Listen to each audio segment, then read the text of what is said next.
You're as I talking was too saying, loud. No one can hear me. white belts Why don't are you deserve shouting human over me? rights. I'm your guest. Hey, Adam. How's it going, man? It's going pretty well. Thanks for having me on the Dolphin mats. Yeah, thanks, man. I appreciate you coming to, my channel, which is obviously extremely popular, You're up to like 6, 7 followers? Yeah, I think we just hit 8 the other day, so That's we're dope. doing pretty good, That's dope. So, bring on someone that obviously no one knows who you are. Nope. So, I'm a mystery. yeah, exactly. It's a So, mystery. I have followers. so you're welcome Yeah. for, bringing you on. Yeah. Spread your message. Yeah. Anyway, tell everybody who you are in case they don't know. Well, I'm gonna look here. You can look here, you can look there. Right It's here? up to you. Okay, I'll point here and look there. Hey, so I'm Adam Johnson. Been doing jiu-jitsu now for, I think, about 4 years. I actually started with you Yep. at the gym you trained at, and it changed my life. It changed my life. My kids are doing it. My wife does it now, so it's become a whole family affair. That's awesome. Yeah. So, like, in the beginning, when you started jiu-jitsu to, like, the middle of your journey to where you are now, like, what are some things that have changed? What are some misconceptions maybe about training martial arts that you had that, either were met and were true or were false? So when I first started jiu-jitsu, I think a lot of it came from a desire to just learn something new, find some type of exercise that wasn't running, because I hate running. I feel that. or riding a bike, it's boring. I can't do it for miles at a time, and the amount of time it takes to get in shape doing those things, it's difficult, So Yeah. I wanted to find some other outlet. A buddy of mine actually did jiu-jitsu and told him about it for years. We worked together, really good friends. He's like, you got to come try class once. So I went to his class, and I was sold from day one. I got my butt handed to me by a woman. Mm-hmm. Not that women can't hand butts to people. No, yeah, it happened to they're- me too, and I had Yep. 4 years of wrestling experience, and I still got submitted in Yep. my first week of training. So. And if anything, it caused a curiosity in me. It's like, man, I want to know how to do that. How do I do that? So I just started training on a really regular basis. Awesome, man. Yeah, that's great, and I'm very happy that you joined our cult. So welcome to the Jiu-Jitsu cult. It's definitely a cult. Yeah, it is. It's definitely a cult. So it has some religious elements to it. Like there's certain rituals that you do. Like especially in the traditional schools, like you bow before you get on and off the mat. There's certain etiquette that you have as a student. And as an instructor, and if people visit, there's certain things that you do. Sure. I'm very non-traditional, as you know, Sure. in the way that I do things. I do not make my students bow to me. I don't make them bow on and off the mat. Yeah. I do make my kids, my young students, bow to their parents, because I think that's actually more important. Oh, absolutely. I know that, yeah. like, for instance, I know that they're going to respect me and the other coaches, because if they don't, they get to do squats and push-ups. And they get a punishment for it before they get reintegrated into the class. But I want to make sure that message of, hey, kids, your parents are looking out for your best interests. You got to respect them too. That's something that we want to reinforce everywhere. And so that's the only thing that I make them do, as a traditional show of respect. I make the kids bow to their parents. But for adults, I think of this as like a small community of people. Sure. We get many different kinds of people that train jiu-jitsu. Yep. Lawyers, doctors, plumbers, electricians, homeless people even will wander in sometimes. Yeah, Yeah, 100%. it does happen. It does happen. So, I like that, because there's not many places outside of like a religious setting where you get that, where you get a lot of people in this country or, in any other nation coming together and finding common purpose and trying to pursue something positive. Well, even on that, we talk about it being a cult or religion or whatever. You put expectations on. So I grew up in church, so we had expectations on each other. We would hold each other accountable. Like, hey, how's your life going? How's this going?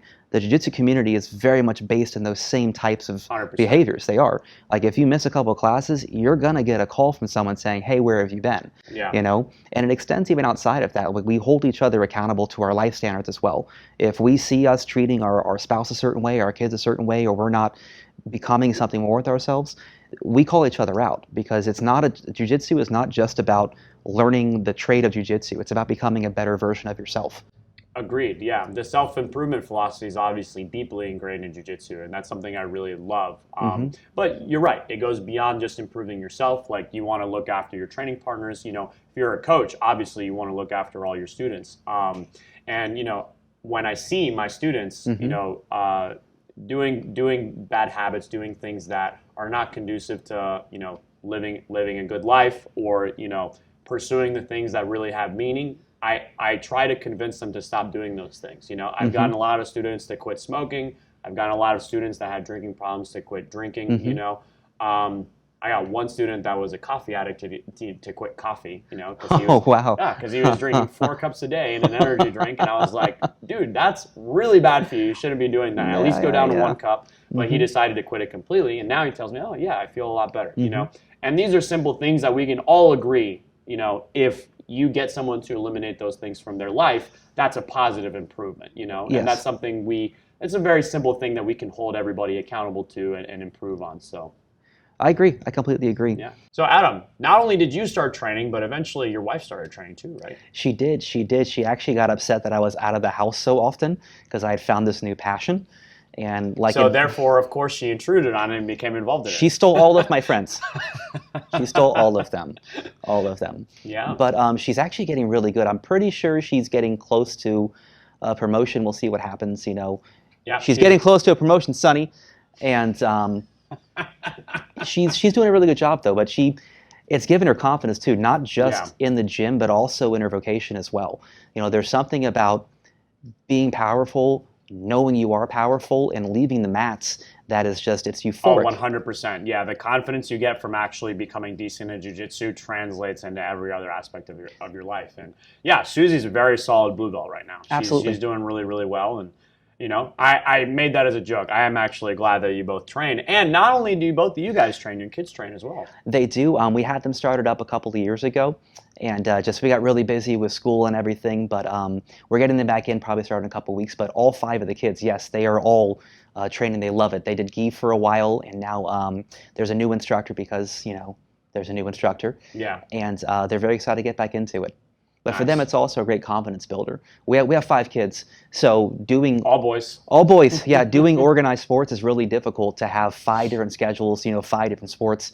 How can we acclimate and make sure they're all being taken care of? Yep. Jiu-Jitsu is a great option for us because we can take them together, and if there's a tournament, they can all compete at the same tournament. Yes. So for scheduling, it makes a lot of sense for larger families. Yeah, 100%. And you are the biggest family that I've had where all 5 of your kids train, which is like really, really awesome. I have several other families, most of them homeschooled, but some not. They've got 4 kids, 3 kids, and it's like they all train, and that's super, super cool. That they all have this common activity, because a lot of the times they're in together in the same class. Like I roughly have. These are my ages. I do a 4 and 5-year-old class. I do a 6 to 10-year-old class, and then 11 is like borderline. Sometimes I put them in the younger class depending on how big they are. But then 12 and up, I put them with the adults. And so a lot of times, many of these kids can train together, and that's really cool. They're developing all these skills and maturing in this as well, because that's a big part of it. It's like you get a kid that plays tennis, for instance, right? It's very easy to externalize your defeat to other factors. It's like, oh well, the line judge sucked, or I just wasn't on it that day. But you can't explain. You can't compensate for someone just dominating you physically in that way. Like it's on you. When you lost jiu-jitsu in jiu-jitsu, and it's on you. And it's something that happens in the training room too. It's like. I make sure my kids go with multiple people, and I try to keep them relatively close in size and skill level. But sometimes, I'll have a tough kid go against a kid that only just started, and the kid that just started, they lose. And if they haven't gone through that failure process before, sometimes they get really upset.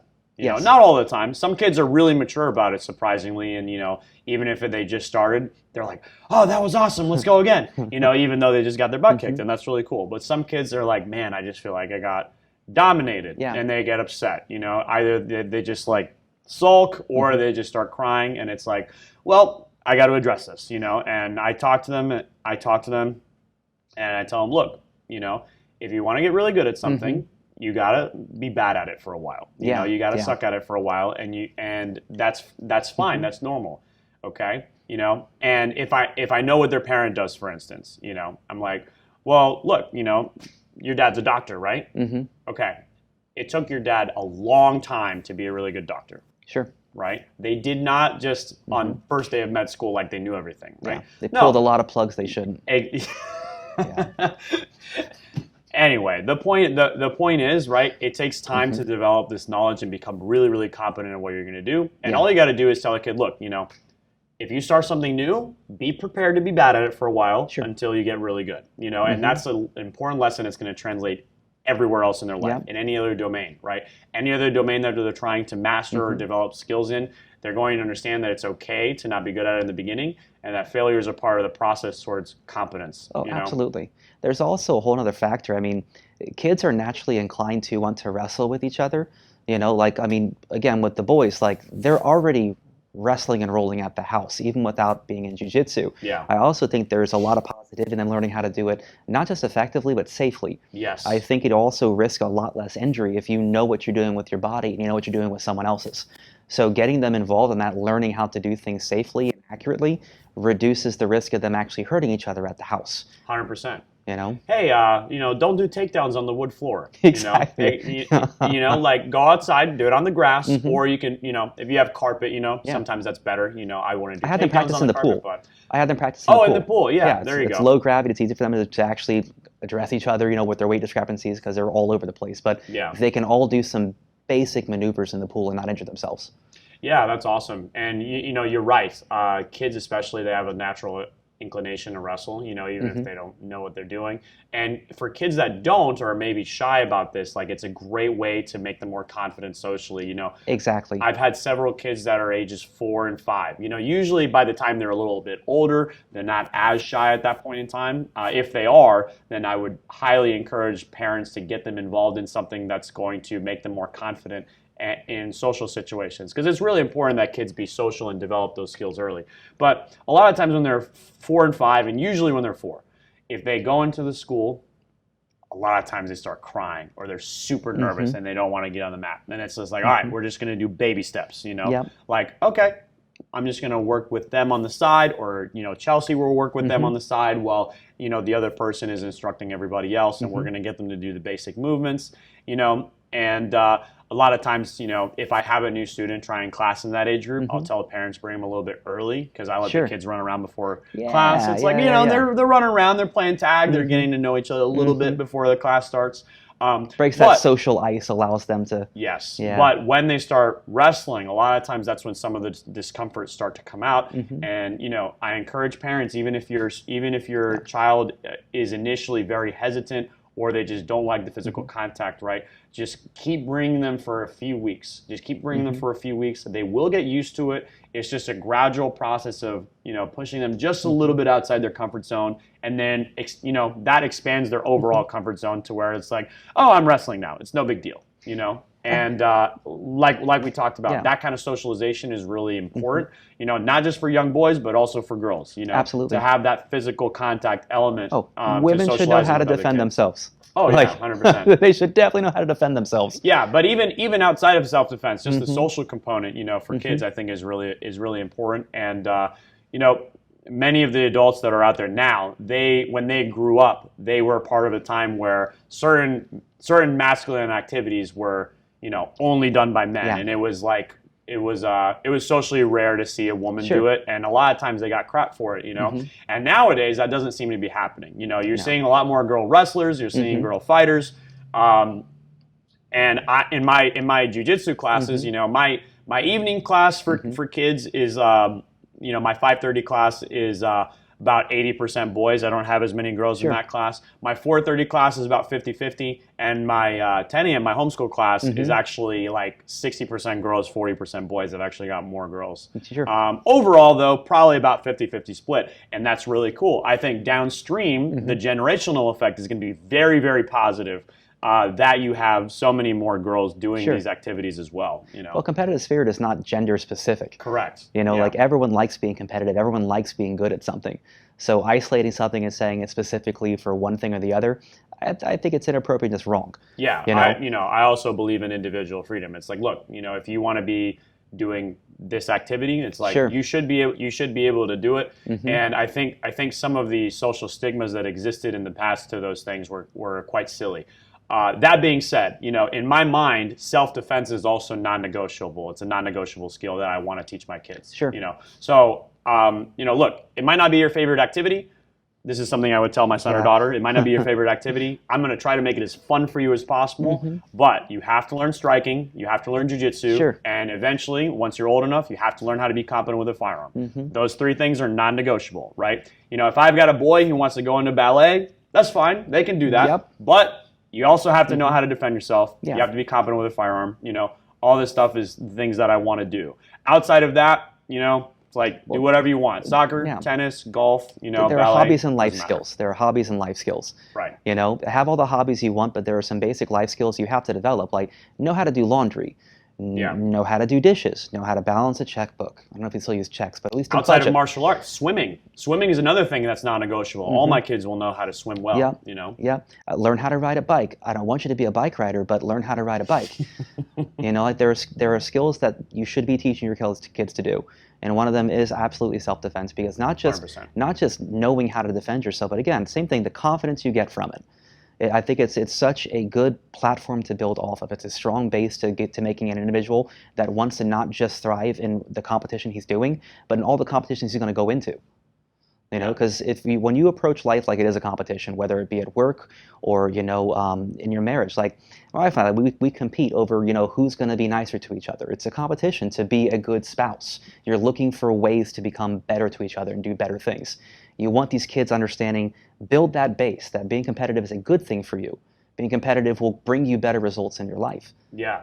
That's very interesting that you frame marriage as like we're competing to be who could be the best spouse. It's like, well, the end result is going to be like a great marriage. If you're both trying to be like, I'm going to out awesome him today. Exactly. And that's definitely something that I think I should implement more in my relationship. Well, that's how you date. That's how you date. You want to do anything like when you first had passion for it consistently. Like I know a lot of people in jiu-jitsu, they'll maybe be a couple years in and they don't train as hard as they used to, because they're bored of it or they just don't feel like it's happening quick enough. But that's when you start falling off. Like you need to show up like you're passionate about it, because things you're passionate about, you increase your skill in. Absolutely. And a functioning society takes both competition and cooperation. Sure. But we're seeing some cultural elements that don't see competition as valuable, or even worse, think of it as a negative thing. Like they stopped keeping score in youth games in some leagues, and that's ridiculous. It's like, look, kids aren't stupid. Kids know who won and lost. They're keeping score regardless. They're keeping score regardless. And you don't think that they're going to brag if they thought they beat you. Versus the other team that knows they lost. You don't think they're going to feel bad? Why are we protecting their feelings, or at least attempting to protect their feelings? Your kids' feelings are nowhere near as important as making sure that they become a productive, competent adult. Well, you're not just taking away the ability to win. An independent adult. You're not just taking away their ability to win. You're also taking away what they learned from losing, right? Yes. So when you tell people like, well, everyone's a winner, it's like, no, some people are losers, and out of them recognizing that, they have a chance to build themselves to be better. Without ever allowing your children to fail or lose at something, they will just think they're owed everything. And they are owed nothing. We are literally owed nothing outside of our constitutional rights. We are owed nothing. So teaching kids how to lose is one of the most important things you can do. Parents, it's difficult because everyone has the right to raise their kids the way they want to raise their kids, but if you are insulating and protecting them to an extent to where they do not lose and they're crying every time you leave the room, you're not helping them become adults. Right. And that is your job. Your job is not to raise an 18-year-old baby. Your job is to raise a baby into becoming an adult. 100%. And it seems to be a delicate balancing act. Like you don't want to push them too hard too fast. Sure. You want to. It seems to me, at least when I teach my classes, and it's a lot easier for me to say, obviously, because I only see my kids a few hours out of the week, whereas parents have to deal with them all the time. But it seems that what you want to do is you want to gradually give them more freedom, but also more responsibility. It's like it comes paired together. If you only give them more freedom without responsibility, then they're not going to deal well with that freedom when they get older. If you only give them responsibilities with no freedom, then when they finally get freedom when they turn 18, they're going to go crazy. So it's like you have to balance that out, right? You have to, as they get older, gradually give them more responsibility and more freedom. And you also have to teach them the value of winning because, like you said, there are winners and there's losers. That doesn't mean that society is a zero-sum game between winners and losers. I don't believe that either. And, that's some people in like the red pill manosphere do hold that view. And I think that's a contemptible view because it doesn't produce a strong society. What you want to do is you want to increase the baseline of what a good citizen looks like. Sure. And a good citizen is someone who takes responsibility, who is aware of their freedoms and their responsibility for protecting not only their own freedom, but the freedom of their community and their nation, and also the well-being, right? It's not just about freedom and what I can do, right? It's about the well-being of everybody in society. Everyone needs to take responsibility for that. If everybody does that and everyone is a competent person, you've raise the amount of winners and lower the amount of losers, right? You did an exchange, right? You're increasing the amount of people that are winning in life, that are having, good productive relationships, that are having good productive careers, and you're lowering the amount of people that are not. So, it's not a zero-sum game, and everybody needs to understand the value of winning. Yep. Well, I know, so you're getting your last belt soon. My black belt? You're getting your black and belt. I'm quitting jiu-jitsu immediately afterwards. Well, you think it's about a joke, I'm not the track together. Like I know that in my jiu-jitsu, career, I will never outrun the amount of losses I've had on the mats. I don't care how long I keep training. Like you have to tap so many times to get to the end of the road. And you don't outrun your losses, but you're building your game on those losses. Every time I fail on the mats, I'm like, I can't put my arm there anymore. Right. That's where it gets taken. Yeah. I love jiu-jitsu because it really takes a lot of self-reflection, and there's been times there's been so many times where I've been training where I'm like, damn, I am not as good as I thought I was, I'm not training the way that I should. I'm not doing the things that I need to do in order to get better. Sure. And that translates as a school owner too, and as an instructor, it's like, okay, I made these mistakes. Like I gotta fix them, And I co-run this school with Chelsea, my fiance, and we both do this to each other, right? I mess up a lot of the little stuff, and that stuff adds up, and it becomes important over time. And she gets on me, and she's like, "Hey, you need to do this, because if you don't, this is gonna happen, right?" And I'm like, "You're right, honey. I should." And I try to make sure that in my day-to-day, I'm accomplishing those little things. She's really good at managing the day-to-day stuff. Sure. And keeping me focused and on track. And sort of, I have like the larger vision of what I want this school to eventually to be. So I'm guiding us. I'm taking a role and guiding us there, and she's making sure I don't veer off track and do something stupid. You know what I mean? So I like it. It's a great partnership. But even if you're just doing it by yourself, I would suggest you at least have a lieutenant, next to you that complements the way that you run things, right? So if you're a big picture, big vision type of person, then have a lieutenant that is on it and structured and takes care of the day-to-day stuff. And if you're the opposite, right, then you need someone next to you that can feed you ideas of a bigger vision that you can eventually strive for. Well, primarily in your fiance's role, like she has to support and believe the direction you're going in, right? Say it again. So she has to believe and support the direction you're going in. So if your plan is to land somewhere, for her to even give you advice along the way is saying, I believe you're going to land in that spot. She certainly does. When we started dating, I hadn't started the school yet. I was making like 30 grand a year working for my instructor, and also doing private lessons and things like that, and things like that. Which I got paid through the school, which was pretty cool. Not a lot of money, certainly not for someone who wants to start a family, but yes, we started dating, and she believed in my vision that I would eventually start this place. And obviously I started in February of 2020.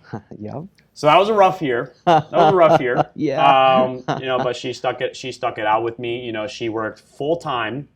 She worked 40 hours a week in the morning and the early afternoon, and then she would come help me for the evening classes, right?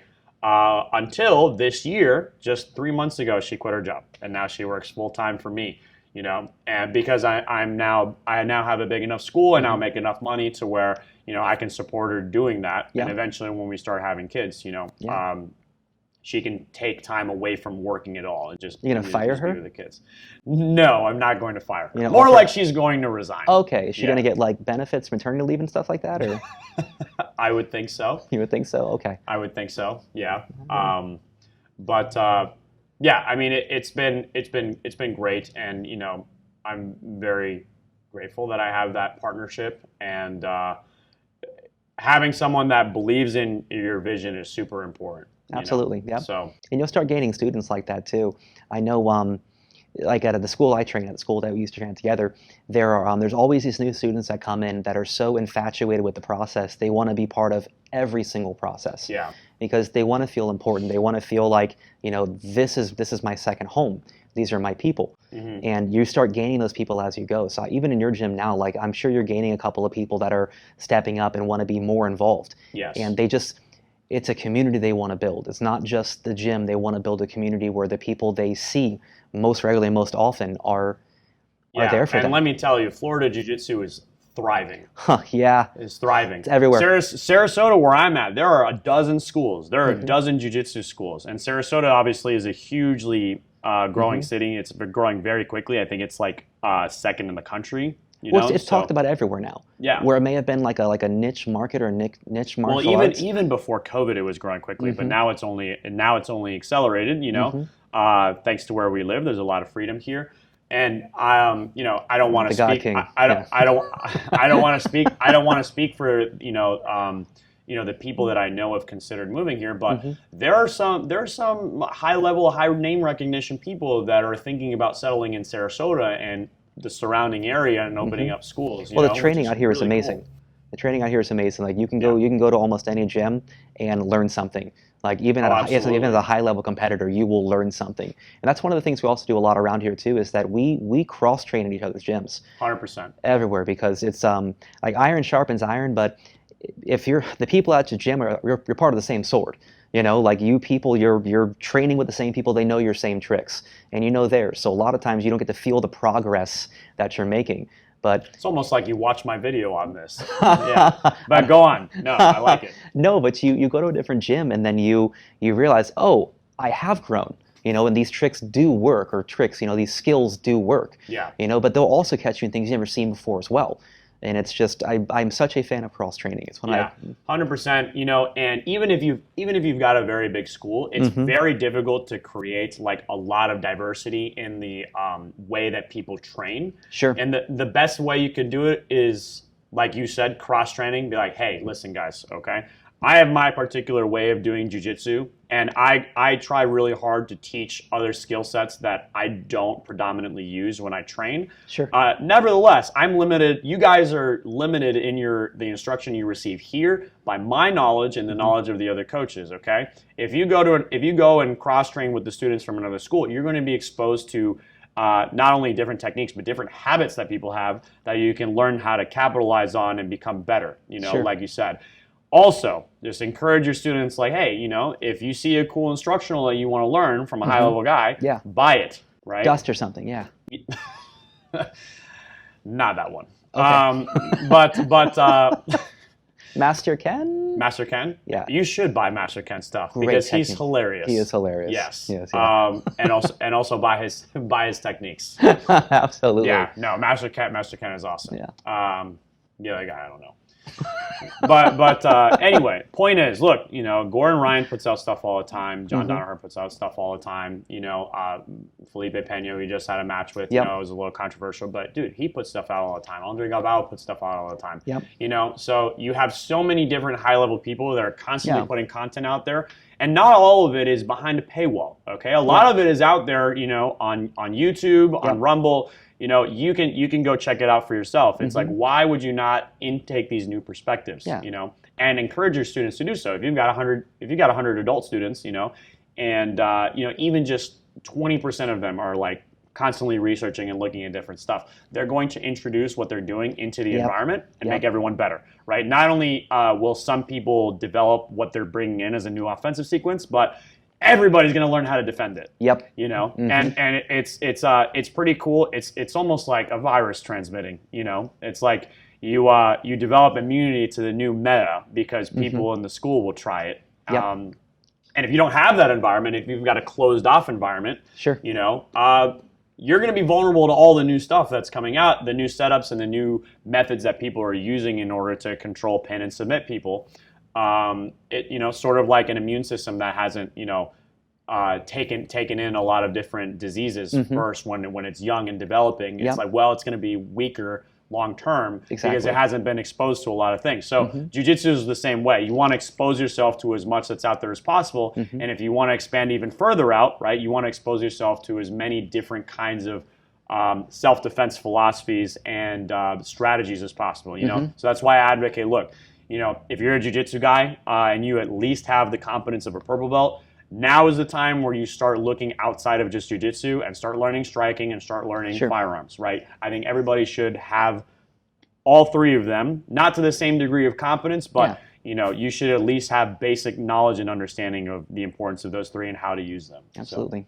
So Adam, one thing I wanted to comment on is you were a lot smaller when you started jiu-jitsu. You've actually gained quite a bit of weight. So I was wondering if you could touch on that because, like, I've just gained 30 pounds over the last year, and it's made a big difference in the way that I train and do jiu-jitsu. So have you found, like, you had to roll differently? Have you found it's helped you? You know, just expand on it. So I can definitely say it's a lot more fun rolling with the bigger people. When I came in, I was about like 140 pounds, you know, soaking wet, and it was not a lot of fun having some of the guys who were, you know, monsters on top of your chest moving around. It's not a lot of fun. Yeah. And it's also fun because you're switching classes of people that you used to roll with. So there was a group of kids that I used to roll with, you know, we were all about the same size and we were kind of competitive together. And then I put on the first 10 pounds and it's like, it was kind of easier to move them. I was like, well, what happens if I put 10 more pounds on, you know? And a lot of the weight gain's just getting older too. I'd like to say it's all, you know, healthy eating, exercising, a lot of it's just getting old and fat.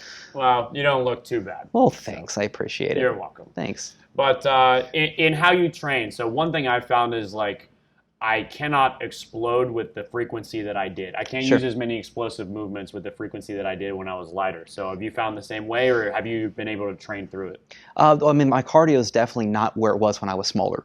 And a lot of that's been, but it's also, you know, there's that white belt spazzy movement, you know, where they're constantly moving, constantly trying to start, you know, going someplace they don't need to be. And, you know, as you get, I think, more disciplined in jiu-jitsu, you can be slower. You don't have to move every single time someone's approaching on you or wanting to take a position. A lot of times allowing them to do the movement wears down their cardio, which gives you that window where you can be explosive and find your way out. Yeah, so like maturity and strategy in the way that you roll definitely helps you. You know, I talk about controlling the pace all the time. It's like, look, you know, your overall gas tank may be lower than your opponent's. That doesn't necessarily mean you're going to lose, though. Right? If you are better capable of controlling the pace, then you're going to win. Yes. You know? Now, if you're not more capable than the other person of controlling the pace, then you've basically got 5 minutes where you got to go balls to the wall and you got to submit them, or they're going to crush you. You know? Yep. So it is important to have a bigger gas tank, but it's also important to understand how to control the pace and have those strategic concepts like you talked about. It's like, look, you know, I'll let them burn out.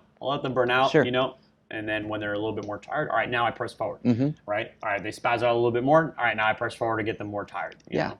Well, I mean, it's not just more advantageous to be heavier, right? It's knowing what to do with it. Like people who are lighter, like we got a guy in our gym, it's like 135 pounds. I mean, can I say his name? It's fine. I'll call him out, Dylan. Dylan rolls. Oh, Dylan's a beast. Yeah. Dylan's a monster. Yeah. He is a monster, and I can't catch this guy. And I have 50 pounds on him, or 40 pounds on him. I'm trying to get to 50. You know, I've got 40 pounds on him. He still moves me around like I weigh less than him. So it's not that there's this absolute idea that if you weigh more, you're just going to get better. It just means your jiu-jitsu is going to become different. Yes.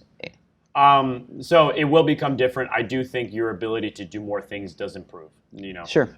So I can, like you said, you can move people more. You know, you can sit on people, and they'll be less capable of getting out. Sure. You know, so like what I'll say with Dylan is like, now given the weight discrepancy and just his ability to move quickly, he's an energy vampire to me. Yeah. You know, it's like the longer that we roll, the more of my gas tank is going down and the less his is going down, and he's winning, right? And eventually he's going to crush me. So when I roll with him, I realize like, okay, I have to get into positions where I can rest. You know, even in the wrestling portion, my defensive wrestling is very good, but he just keeps coming forward, and that continues to get me more tired. So I have to pass his guard. I know that I have to pass his guard. If I don't, then he's just going to crush me eventually, right? He's going to wear me down, right? Because he's going to continue to attack at a faster pace, and then he's going to crush me, you know, because he's very skilled now offensively. He can submit from a lot of different places. Absolutely. So, you know, eventually you get tired enough, you know, you don't have the ability to stop one of his oncoming attacks, and he's going to submit you.